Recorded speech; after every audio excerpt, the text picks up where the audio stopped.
Capricorn, hi, welcome to Mr. Queen PH. Titignan natin what's coming to you in the next 7 days from the time na mapanood nyo yung reading na to, because this is a timeless reading, so anytime na mapanood nyo to, as long as makaka-resonate kayo, this reading is for you. Ayan, so let's see what's coming to you in the next 7 days, Capricorn. And if you're interested in private readings, meron tayong link sa description at sa pinned comment. Paka-check nyo lang information kung paano mag-book for a private reading. And please subscribe to our channel to show your support, like, share this video, at comment na rin kayo kung kayo naka-resonate. What are the energies coming to Capricorn? Show us the energies, please, in the next 7 days.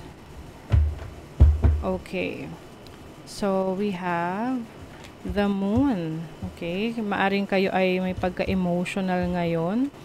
You have the King of Cups, you have the Tower, the Queen of Swords. Oh my. Capricorn, what is going on in your life right now? Kasi maaring may mga unexpected turn of events. But you are still keeping yourself collected, no? Nagiging kalmado ka pa rin. So, bottom of the deck is the Four of Cups. Yung iba sa inyo, hindi kayo masaya. Hindi kayo kontento sa sitwasyon na meron kayo ngayon. And there are times na you tend to compare yourself, no? Kinukumpara mo yung sarili mo sa iba. Dahil you've been really hustling for a long time. Talagang nagtatrabaho ka. Kaya lang parang you feel like parang walang nagiging resulta, no? Yan. You are overthinking things, Capricorn.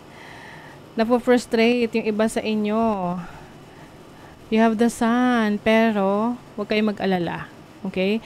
Because parang maging mahirap yung next 7 days for you.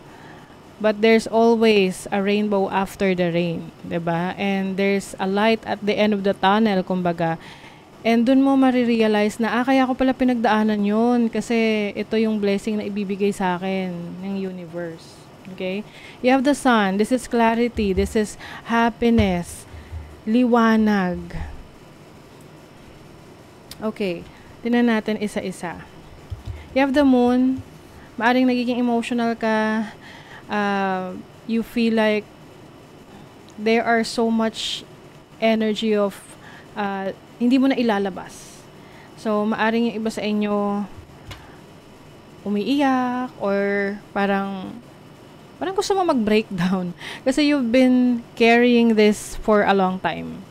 Maaring wala ka masyado nakakausap na pagsasabihan ng pinagdadaanan mo dahil ine-expect nila sa'yo na maging malakas, someone na merong very strong personality, or hinahayaan mo lang talaga sa sarili mo na dalhin yung problema on your own kasi maaring wala ka ring mapagkatiwalaan na mapagsabihan ng nararamdaman mo.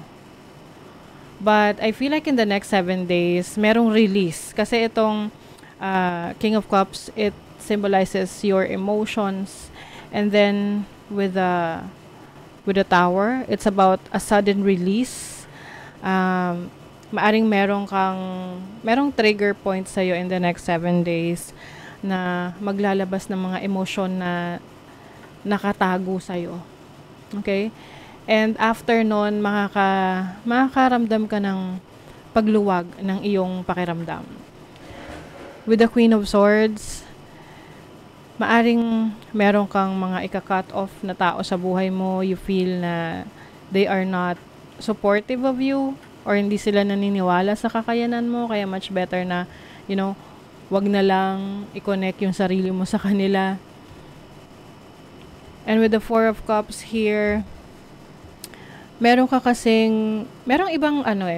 ibang path or landas na doon ka mas magiging masaya. Parang ino-offer na to sa'yo, pero hindi mo pinapansin. Kasi maaring busy ka sa pagkumpara ng sarili mo sa iba. Minsan di naman talaga natin may iwasan yan kasi merong merong variety, iba't iba ang tao. Kaya lang pag inisip mo kasi na dapat ganun din yung nararanasan mo, magkaiba kasi tayo, no? Iba-iba tayo ng reason kung bakit nandito tayo, ano yung purpose natin. So, pag ganun kasi yung nagiging mindset natin, hindi natin napapansin yung ibang opportunities ahead of us.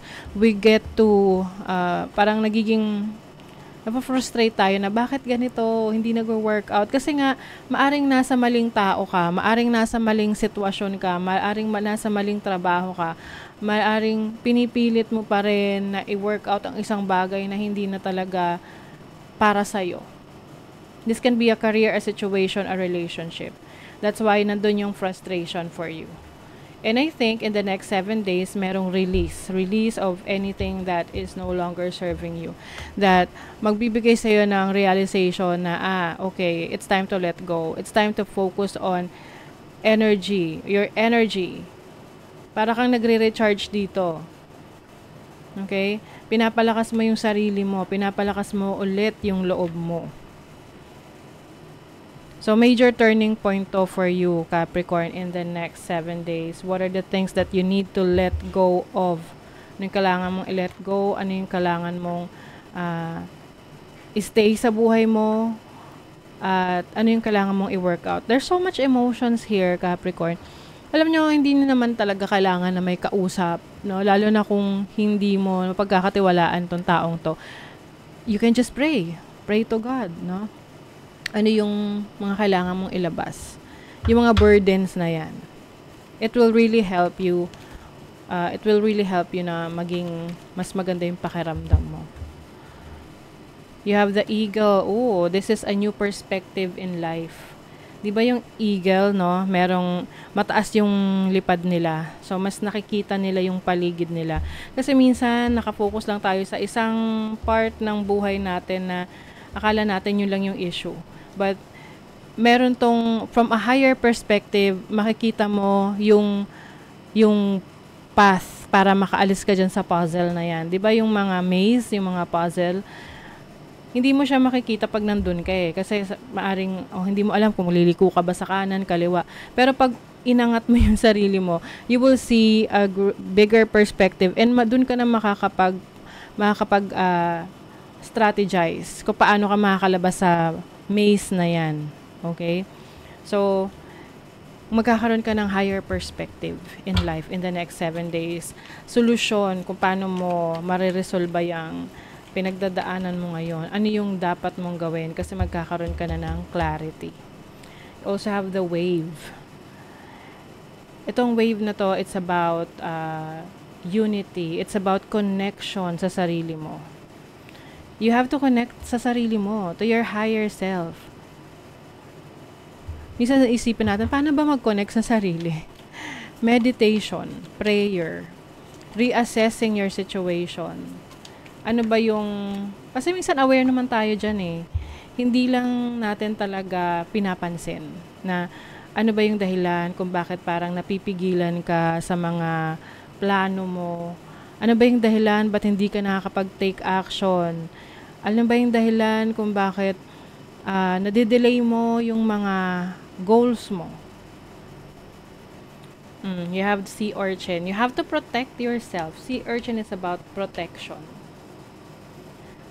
Okay? This is protecting yourself, dispelling negativity. The moment, no, na may mga pumapasok na sa isip mo yung mga negative energies na yan, doon na nagsisimula yung doubt mo sa sarili mo, yung procrastination, 'di ba?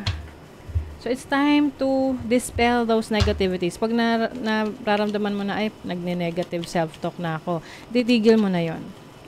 I-realign mo ulit yung sarili mo. For your career, money, finances, there's going to be stability. And you will have to focus on saving money. Kahit magkano pa yan, you have to save. Kasi yan yung magiging parang, resulta nung mga, parang ano siya, how can I explain this? Yung kahit piso pa yan, 2 piso, or magkano man yung kaya mong isave, yun, pag nakikita mo yun yung parang manifestation na, uy, kaya mo pala. Kaya mo palang mag-save ng money. Kaya mo palang i-disiplina yung sarili mo. You have the Nine of Swords. Grabe, Capricorn. Some of you financially drained. Some of you financially unstable. And I suggest, no, this is a message coming through, na mag-ipon kayo kahit magkano, 25 piso. At ilagay nyo sa jar na nakikita nyo palagi. At wag nyong gagalawin. Kasi yun yung simbolo na kaya nyong magpalago ng pera. Okay, so for your relationship, you have the Sun, you have the Ten of Pentacles. Some of you, meron kayong karelasyon na very supportive sa inyo. Mother of Cups, yes, someone na talagang maaasahan. And yan yung kailangan nyo ring bigyan ng pansin, pagmamahal, atensyon. Nurture, o allow any anxieties and worries to be gently released and offered up to be healed. Yes, i-release mo na yung anxiety mo. Don't be afraid. Do not doubt yourself. Just go on. Pag nakakaramdam ka na medyo negative na yung iyong mindset, naiisip mo, go out, release that energy. Okay? Wag mong i-allow na yan yung manaig sa'yo. Okay? So, that is your reading, Capricorn. Thank you so much. See you again.